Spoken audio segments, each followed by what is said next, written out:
Welcome everybody to Nine's Corner.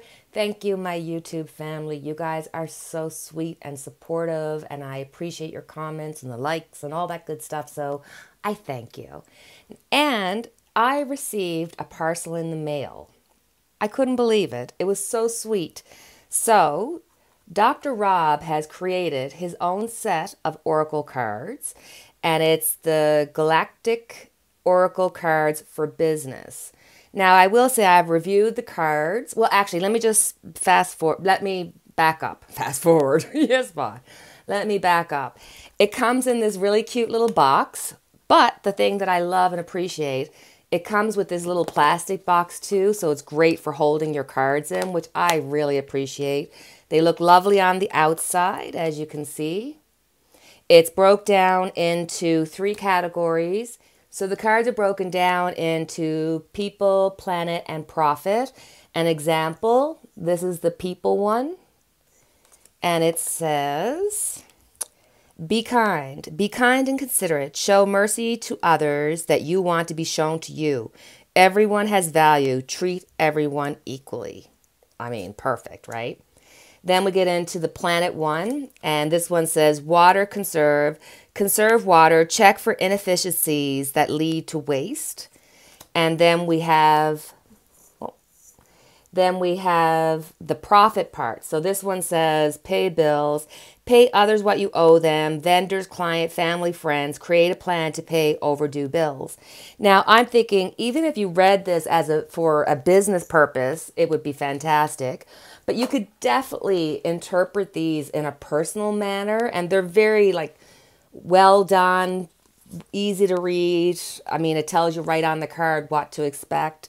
So I'm going to work with these for a while, and I may try to incorporate it into my weekly reads, because it could definitely, use these cards and then add the tarot cards to them, which is one of the things that they say in the deck, that you can use them for in different ways and in conjunction with the tarot cards. So I want to thank Dr. Rob, and for anybody interested in buying his cards, they are available on Etsy. So thank you very kindly. So first off, we're going to read about Taiwan, and are we looking at civil war? We have China, who has been, creating an atmosphere of possible civil war, possible try to take over. They're really trying to push their strength in this time of a pandemic. Anyway, we're going to go through all this other stuff. So China is looking at Taiwan and believes that it's part of the Communist Party. Taiwan has never been under the Communist Party. It originally started in Japan and was under Japan rule. And then you can go through all the years, but Taiwan has always kept their own identity separate from the Communist Party. Then on top of it, if you look in today's statistics and stuff on Taiwan, Taiwanians refer to themselves as Taiwanians. They don't refer to themselves as Chinese or under the Communist Party. But they share a lot with China. They share an economy. They share culture and language, but they're a distinct country and has been for a long time. So I thought, let's have a read in to see what's going to happen with China and Taiwan. Are we looking at possible civil war? Is China going to say, hey, during all this crazy, we're going to go after Taiwan? Because, I mean, if you look at what happened in Hong Kong, and so let's have a look and see what's going to happen there. The Empress. So here is the Communist Party definitely wanting to expand, wanting to get into Taiwan. And this is definitely a little thumbs up to the U.S. because U.S. are putting boats over there in the China Sea. And, it's like they're trying to show their power and be a little bit bullish. But this is not an immediate thing. So are they going to start something up, a war or something like that? No. This is they're trying to show off a little here to kind of put a little bit of pressure on everybody, because don't forget, Taiwan has some kind of electronic chip or something that's in all the electronic phones and computers and stuff. So, you know, they have things of importance for the world, and you wouldn't want to see the Communist Party taking over that. And there's all this other stuff. Like, I mean, it just gets so integral. So the Empress is letting me know that no, this is not something that's going to affect immediately, but they definitely have plans, and there's a 9 month to a year kind of waiting here where they're just kind of waiting to see what's going to happen. Because don't forget, and we're going to talk about this after, that China's having rolling blackouts because of lack of coal production. So, okay, temperance.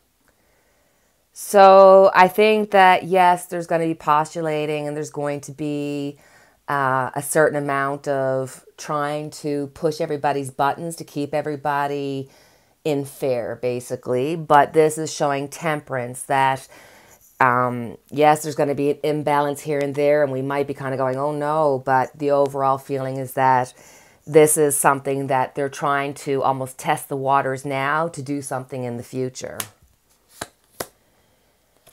Five of Wands. Look, you know, they're always saying that at the end of the day, because of their strong connection, that they're going to have to come to some kind of understanding to be able to coexist. But Taiwan doesn't want to give up their rights and their human rights that they have there, and not under the Communist Party. I don't think this has anything to do with trying to be unkind to the Chinese people. It's to do with the Communist Party. And Taiwan is going to fight. They do not want to become part of the Communist Party. Now, will the U.S., if and when this comes to fruition, if we're looking at a grab in another year or so, will the U.S. support Taiwan?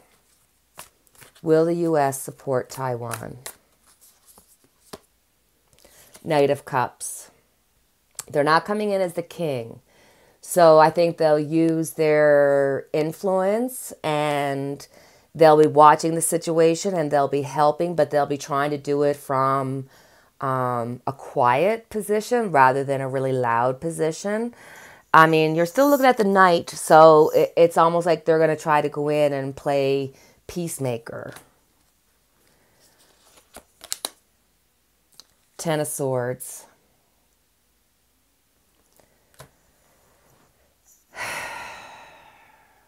Look, China or the Communist Party is really going to take advantage of any avenues they can find. And, you know, this is an avenue that they're holding on to. They're not willing to let Taiwan alone, but they're not in it for the short game. They're in for the long haul, you know? So, and so I thought now that'll lead into our supply chains, because you've got natural gas going up. You've got rolling outages in China. You've got gas prices going up in Australia. You've got outages happening as far as India. And they're saying that this, you know, I mean, you know, you think, okay, that's just happening over in the other part of the world. It doesn't affect us. Well, yeah, it does, because those are human beings over there that are going to be cold in the winter, especially if they're not getting their power. And there's a Russian element to this that we'll deal with in a second.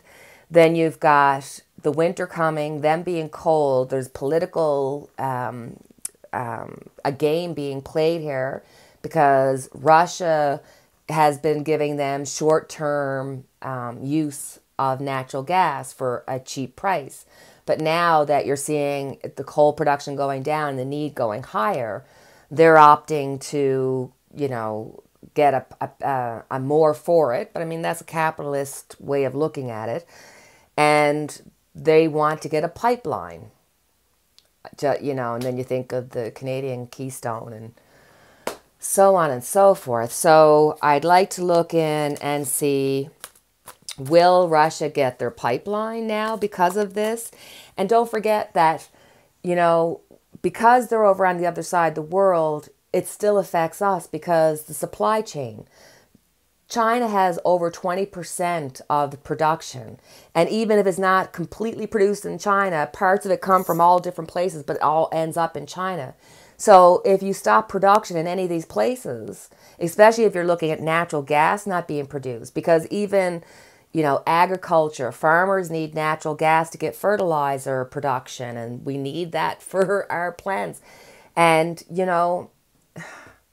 we're so interdependent that we no longer can look at ourselves as separate. We're all together. I mean, remember months ago, we even talked about, squirrel away for Christmas if you like to get Christmas gifts. Because now they're saying that, even all around the world, North America, that you're going to see shelves being empty, not being able to get access to as many computers and things. Now, I don't know if that's true, but if the supply chain is stopped over in China or over in India it stops over here too.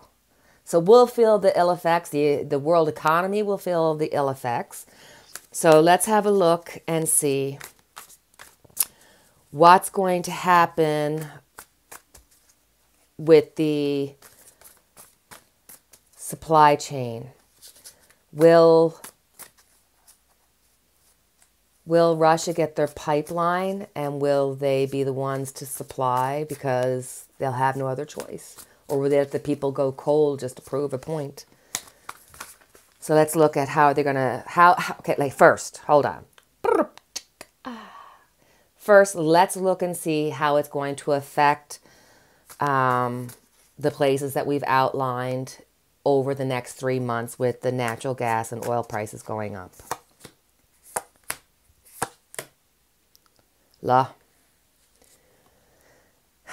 The emperor, and in this case, this is Putin. He's in control of this. He is using his power. He's the one that has the ability to put this out. And he is going to use this to be offered. He's waiting for the offer to get the pipeline. So he's definitely going to use this to his advantage to get the pipeline. Ten of Pentacles, I think it's a high likelihood right now because of the pressure being put on them that the pipeline will probably get to go through. It's not without its pains, but it looks very possible. Are we going to see ill effects over the supply chain over the next few months? Because it's going to, or over the next 6 months, let's say, because it's not just going to affect, it affects the whole world. Let's have a look. Because, coal production is down. Wind production didn't work as well as they thought.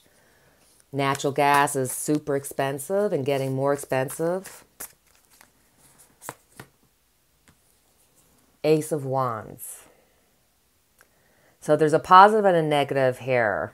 I think the positive about it is that because of the unveiling of all of our weak points, and I do believe, remember last year, Texas had a lot of issues with their grid, and a lot of the grids are older. So, it's, if we get cold weather, but at the same time, I think the Ace of Wands is showing that we're going to come up with new inventive ways to try to deal with this, that we're going to see that we're dependent on the world as a world together. We have to work together.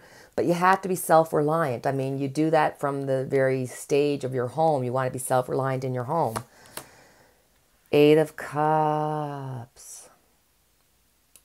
So I think that this is showing that we're going to have to face the climate, the climate change that's realistically happening. I think it's going to be a harsh winter for too many. And the Eight of Cups is walking away from that which you have built up. So again, this is having to get rid of the old to make way for the new. The problem being that the wind solution has not been working. They didn't get the wind production that they thought. I'm telling you, death, rebirth. We are having, look, coal is not the solution, but it's needed right now. And then it's scary because you're looking at France saying that we need to have, nuclear here, but I mean, nuclear can cause just as much waste or more waste and danger. And it's like, so with death, rebirth, I think we are just going to be going through the death of coal, the rebirth, the birth of something new. I really believe with this Ace of Wands, over the next few years, we're going to be seeing some new ideas coming forth in how we can deal with energy. But we're definitely going to be going through some difficult times here because it's getting rid of the old to make room for the new. And that's a hard thing. Very difficult thing for anybody to do. Alrighty. So I hope you enjoyed that little reading. And as always, I have our unity candle lit for each and every one of us. Until the next time we speak. Cheerio. Take care.